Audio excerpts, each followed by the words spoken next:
Hello, guys.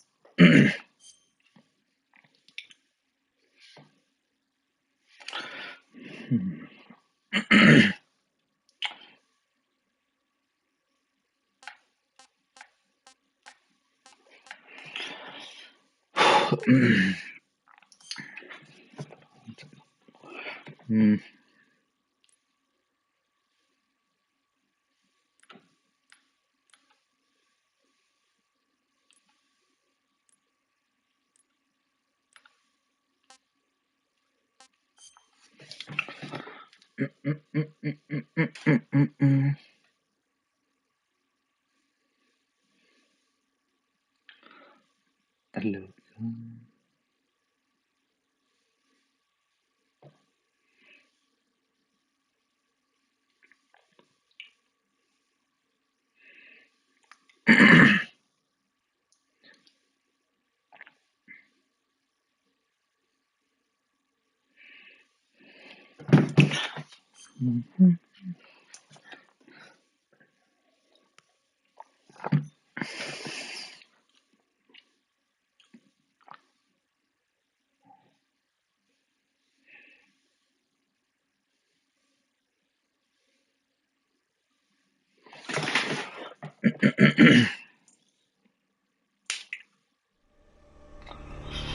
Oh, guys. There it is. There it is.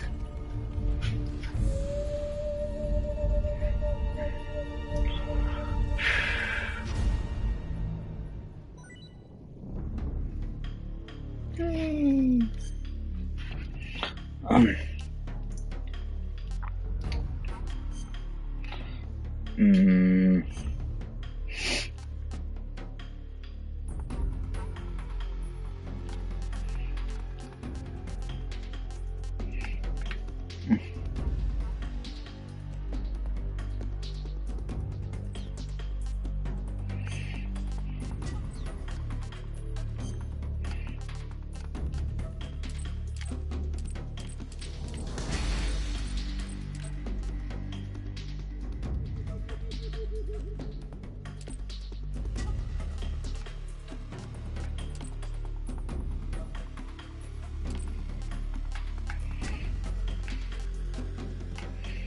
okay.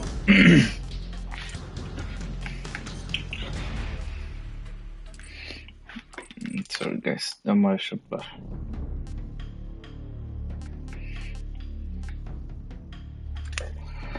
Basically.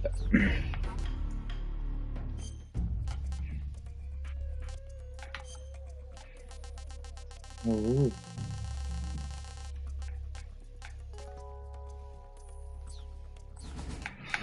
New game.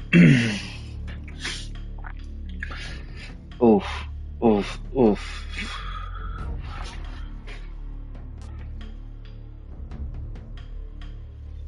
Mm.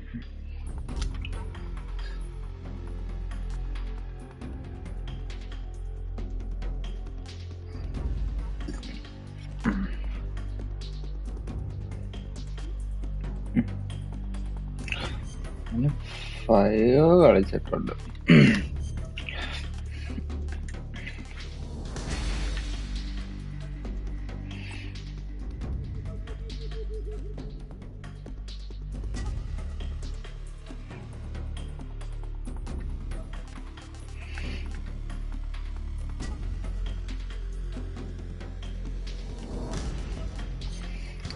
New style. Difficulty.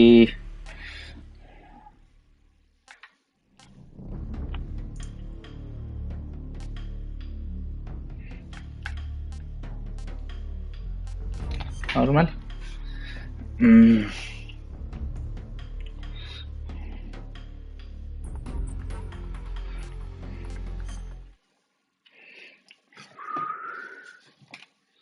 After the end of World War II, the world was split into two, East and West. This marked the beginning of the era called the Cold War. Damn, bro.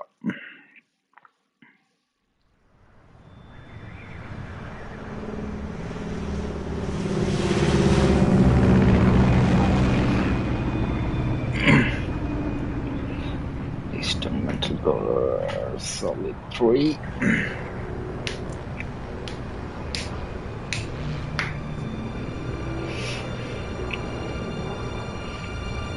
Nice. Chin pop.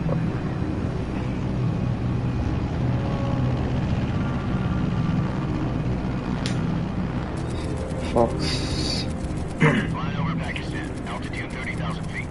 Approaching Soviet airspace. 20 minutes to drop off. Commencing internal depressurization. Equipment check. Arm main parachute. All right. Ready to go. Drop zone still showing a high pressure mass. Cav okay. Good. We've got high visibility.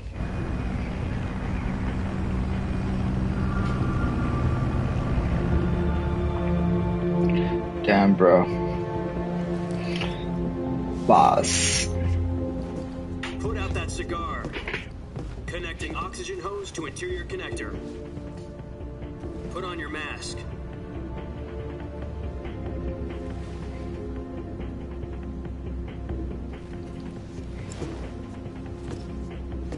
Does this panty waste know what he's doing? Approaching release point. 10 minutes to drop off. Hey, are you deaf? He said put out the cigar and put on your mask. Ooh.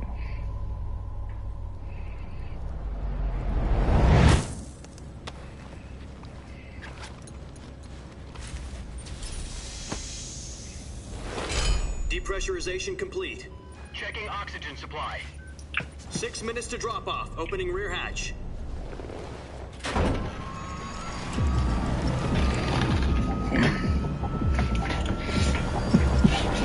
Yeah, boy. Sunrise.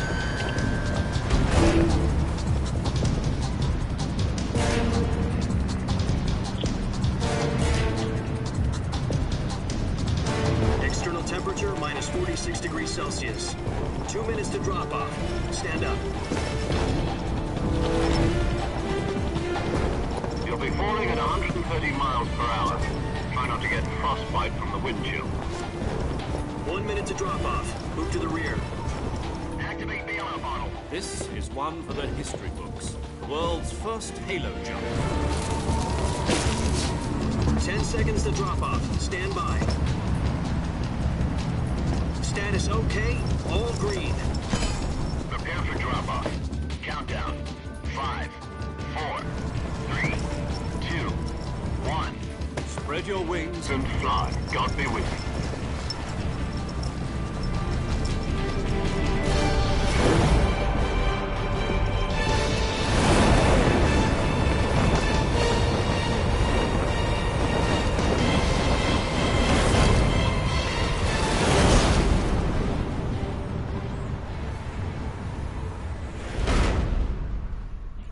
Hideo Kojima.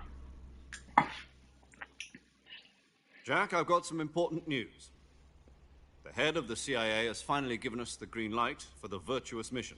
Virtual mission? No, the virtuous mission. The future of our Fox unit depends on it. If it succeeds, we'll be officially organized into a unit. Virtuous mission? Sounds like some kind of initiation ritual. You know, don't get cocky. This isn't a training op. Right. So what exactly is this wonderful mission? Well, about 2 years ago, a certain Soviet scientist requested asylum in the West through one of our moles. His name is Nikolai Stepanovich Sokolov. Sokolov. He's head of the OKB 754 Design Bureau, one of the Soviets' top-secret weapon research facilities, and the East's foremost expert on weapons development. Sokolov? Isn't he that famous rocket scientist? The very same. On April the 12th, 1961, the Soviets achieved the first manned spaceflight in history. The Earth was blue, but there was no God. Well spoken.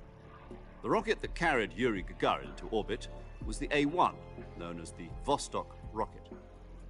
Sokolov is said to be the man most responsible for the multi-engine cluster used in that rocket. After Gagarin's flight, Sokolov left rocket development to become the head of the newly established Design Bureau. From a lowly technician to head of a design bureau, that's quite a success story, so why do you want to defect? It seems he'd become afraid of his own creations. Afraid? Call it a crisis of conscience. And for that, he left his country and his family behind and went over the fence? Not exactly. One of his conditions was that his family was also to be taken safely to the west. We used a mole to get the family out first, and succeeded in sneaking Sokolov over the Berlin Wall shortly afterwards. I was the one who conducted the operation. The security on the eastern side was still full of holes back then. Then what? We got Sokolov over in one piece, but the whole ordeal had left him exhausted, and we checked him into a hospital in West Berlin. It took him 2 weeks and more than 600 miles to get from the research facility in the Soviet Union to Berlin. He was in no condition to say anything coherent. And it was only a week later that we had something much bigger on our hands. The Cuban Missile Crisis. October the 16th, 1962, President Kennedy received word that the Soviets were in the process of deploying intermediate-range ballistic missiles in Cuba. The President demanded that the Soviets dismantle and remove the missiles. At the same time, he announced a naval blockade to prevent further missile shipments from reaching Cuba. But the Soviets didn't back down, instead placing their armed forces on secondary alert. Soviet transport ships carrying missiles continued on course towards Cuba. US and Soviet forces went on alert for an all-out nuclear war. Frantic negotiations were conducted through the UN's Emergency Security Council and unofficial channels to end the hair-trigger standoff. Finally, on October 28th, the Soviet Union agreed to remove its missiles from Cuba, and so the world avoided a nuclear holocaust. But in order to get the Soviets to pull their missiles out, we had to make a deal. You mean the one where the US agreed to remove its IRBMs from Turkey? No. The Jupiter IRBMs deployed in Turkey were obsolete, and we were going to get rid of them anyway. They had no strategic value whatsoever to either the US or the Russians. The Turkey deal was a ruse, a cover story that was fed to the other intelligence agencies around the world. So what did the Russians really want? Sokolov. They wanted us to return Sokolov. You mean the Soviets pulled out of Cuba just to get their hands on Sokolov? That's right. What the hell was he working on? At the time, we had no idea. We were running out of time. It was either give up Sokolov or risk full-scale nuclear war. In the end, we had no choice. President Kennedy gave in to Khrushchev's demand. The next day, I got Sokolov out of the hospital, handing him over to agents on the eastern side. Sokolov kept on screaming, "Save me," until he disappeared from my sight. Then a month ago, we received some new information from one of our moles. About Sokolov? Yes. He was taken back to the research facility and forced to continue working on the weapon in question under KGB supervision. What's more, it's on the verge of completion. So what kind of weapon is it? Something to do with space rockets? No, missiles. Same technology.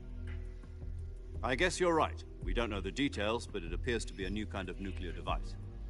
For half a year now, the Soviets have been conducting frequent nuclear tests at Semipalatinsk. Something to do with the weapon, I assume.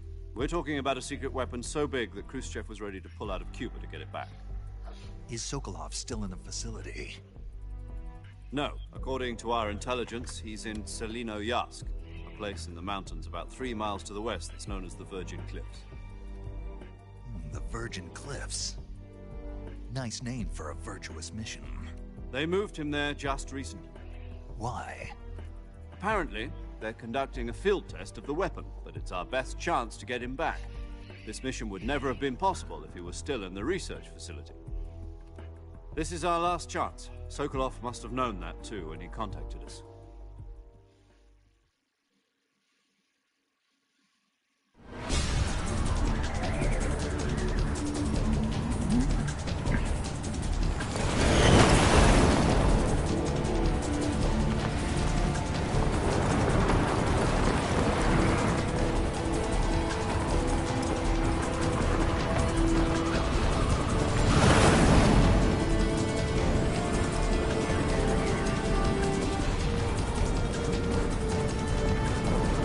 listen up, Jack. Your mission is to infiltrate Selino Yask in the Soviet mountains, ensure the safety of Sokolov, and bring him back to the West.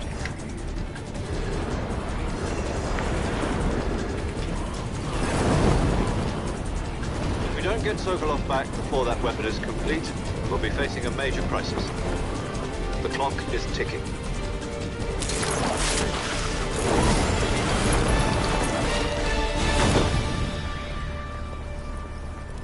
Once we've confirmed the rescue of Sokolov, stand by at the recovery point. A recovery balloon will be dropped at that point. Helium will be pumped into the balloon to inflate it. The process takes about 20 minutes. Once it's complete, the gunship's arm will latch onto the balloon and pull it up. The Fulton surface-to-air recovery system. I'm familiar with the theory. Take it easy. It's been combat-proven. Do you think Sokolov is up to it? The shock will be less than during a parachute jump, and the arm can handle up to 500 pounds. So you're planning on going over the border in a single combat Talon?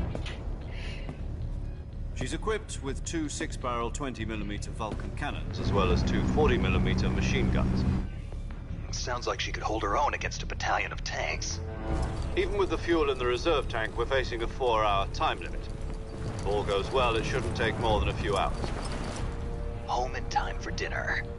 But if anything goes wrong, you'll be eating dinner, breakfast, and all the rest of your meals in the jungle.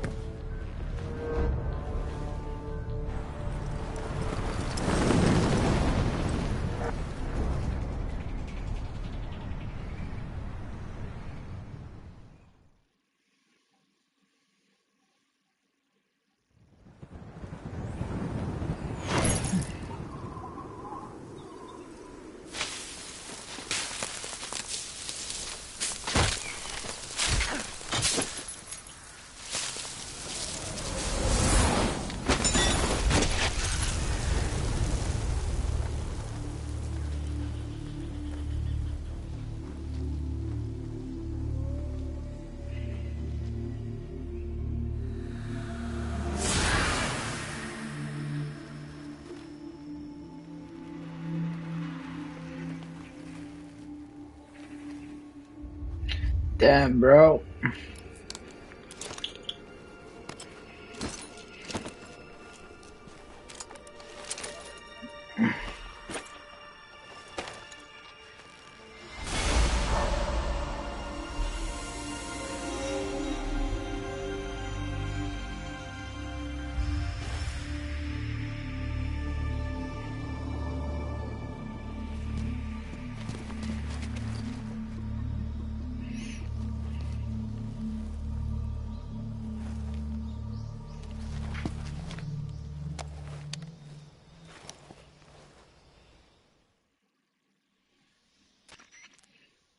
Do you copy?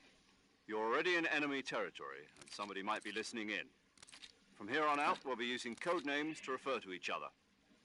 Your code name for this mission will be Naked Snake. I'll be referring to you as Snake from now on. You're not to mention your real name. Snake? What, you don't like snakes? What do you mean? You've eaten one before, haven't you? In survival training? I'm glad to hear that. I don't know if I'd ever order one in a restaurant. Be careful, you might not have a choice. What about you, Major? What should I call you? Let's see. I'll be Tom. Call me Major Tom. This will be a sneaking mission. You must not be seen by the enemy. You must leave no trace of your presence. Is that clear? This kind of infiltration is the Fox unit's speciality. In other words, weapons and equipment are procured on site. That goes for food as well. You're completely naked, just as your name implies. Great. Now I see why you asked me if I like snakes. I suppose calling me Snake was your idea of a joke, too. No. There's a good reason for that. I'll tell you later when the time is right. Gotcha. Getting back to the subject, how exactly am I supposed to feed myself? You've been issued a knife and a tranquilizer gun. Use them to hunt for food. You'll also find some medical supplies in your backpack. Yeah, about the backpack. I lost it in a tree on the way down. I see. Well, you'd better go back and get it then. You know where it is? No problem. I can see it from here. It's stuck on a branch. To climb a tree, stand in front of a tree that's covered in ivy and press the action button. I'll be monitoring your progress over the radio. We can't risk violating Soviet airspace, but I'll be in the gunship. My frequency is 140.85. I'll give you a call if I need to talk to you. If you need to talk to me, use the send function. Okay, Snake, go get your backpack. Damn, bro.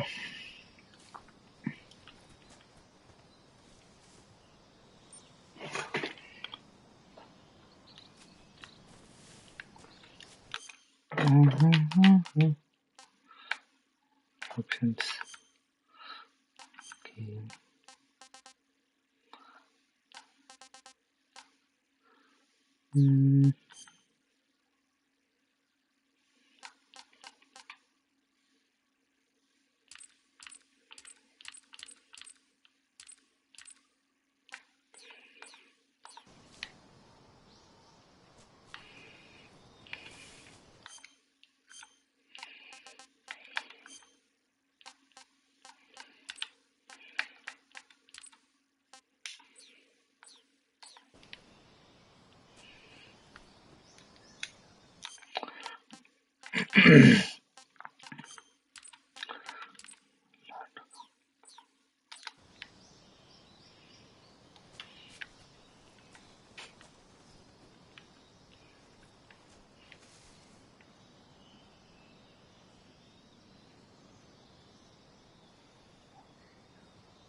Fuck.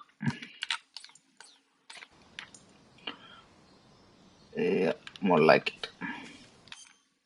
So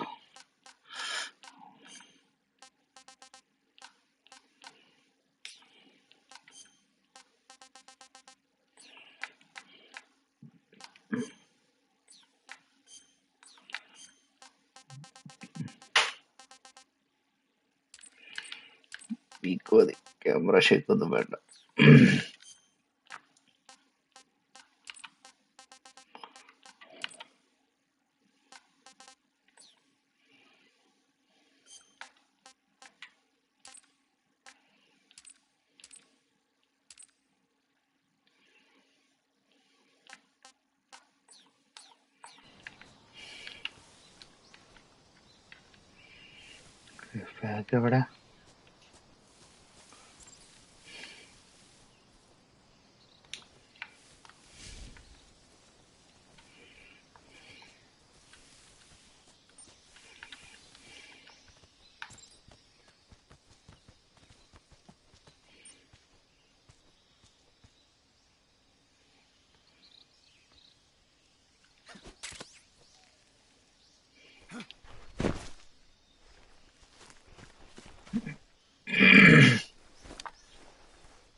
I see you've retrieved your backpack, Snake.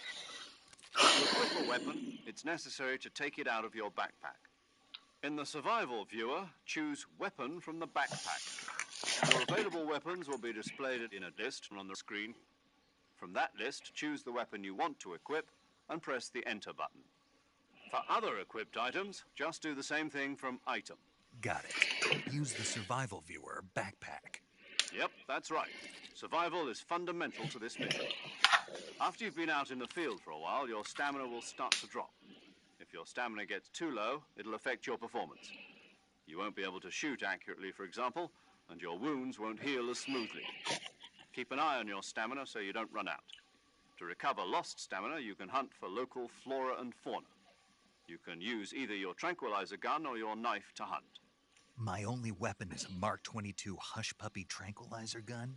That's right. It's been fitted with its own suppressor. However, the suppressor will deteriorate every time you fire. Once its durability reaches 0, the noise suppression effect will be gone. So don't get too trigger happy with it. The suppressor's durability is shown in the icon. Any weapons and equipment beyond what you're carrying now, you'll have to find as you go. I have to find my own weapons and equipment? Whose crazy idea was this anyway? Solo covert actions are standard Fox operating procedure. You can't leave any traces of your presence. No weapons, equipment, footprints, sweat, or bodily waste. The same goes for bullets and cartridges, too. Your presence in enemy territory is already a violation of international conventions of warfare. There aren't supposed to be any American soldiers in Russia. It could spark an international incident. You can't let anyone see you. You can't let the enemy know you're there. This is a stealth mission. You're Yes. a ghost, Snake, in every sense of the word. And there'll be no rescue if you're captured. The military and US government will deny any involvement in the affair. Then I'll just have to take care of myself, huh? I'm afraid so. You've been given a fake death pill for that purpose. SIS guidelines stipulate that soldiers on covert ops like this one be issued a potassium cyanide capsule. Tape it to your body so you can take it when you need to. How generous of you. Use it if you're taken prisoner by the enemy. It'll send you into a state of false death for a short time. Fooling them into thinking that I'm really dead. So, how do I come back to life? Just take the revival pill. You mean that thing they put in my tooth before the mission? That's the one. Be careful. If you remain in a state of false death for too long, nothing will be able to bring you back. Remember that. I'll keep it in mind. You said this was a solo mission, right? Right. I guess that means I can't count on any reinforcements. Correct. The mission rests entirely in your hands. A real one-man army. Relax. There's a support team ready to back you up over